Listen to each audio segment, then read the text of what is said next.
Bonjour, je m'appelle Samantha Bailly, je suis présidente de la Ligue des auteurs professionnels et aujourd'hui on va parler des idées reçues sur les auteurs et autrices de livres.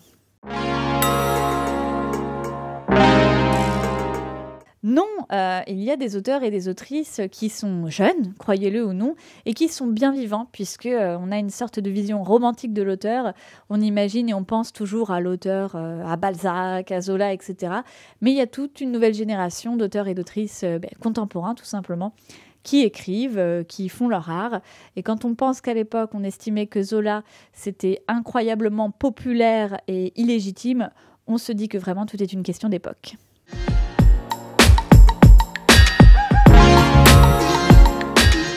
Il faut savoir que 41% des auteurs professionnels vivent avec moins que le SMIC. C'est donc une catastrophe, notamment dans les accès aux droits sociaux, puisque 88% par exemple des auteurs de BD n'ont jamais pris le moindre congé maladie. En moyenne actuellement, vraiment tout secteur confondu, un auteur ou une autrice touche 7,2% sur un livre. Et en plus de ça, en fait, on ne touche pas un pourcentage dès le premier livre vendu, puisque pour acquérir souvent la totalité de nos droits, et ce qui couvre aussi le temps de travail qu'on va passer à écrire, eh bien, en fait, l'éditeur nous verse ce qu'on appelle un avaloir. C'est une somme amortissable, donc il faut déjà vendre énormément d'exemplaires avant d'espérer pouvoir toucher le moindre pourcentage sur un livre.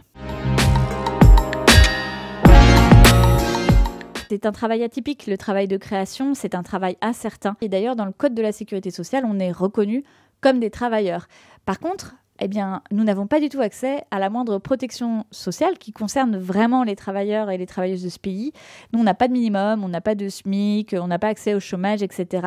On est vraiment dans une zone étrange d'entre-deux, où on est quand même un peu considérés comme des êtres humains, mais pas tout à fait. Quand on voit d'ailleurs le profil type de l'auteur du livre à succès aujourd'hui, on est sur une moyenne d'âge qui est dans la cinquantaine, avec un homme blanc, souvent propriétaire d'ailleurs de plusieurs appartements.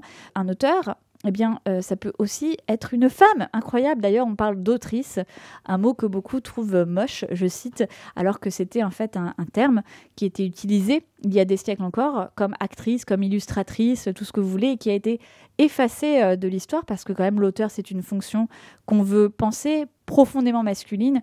Et donc il y a aussi des autrices, nous sommes des femmes, nous sommes peu visibles dans les prix littéraires ou sur bien des aspects, et pourtant nous sommes bien présentes. Life. Life. Life. Life. Life. Life. Life. Life.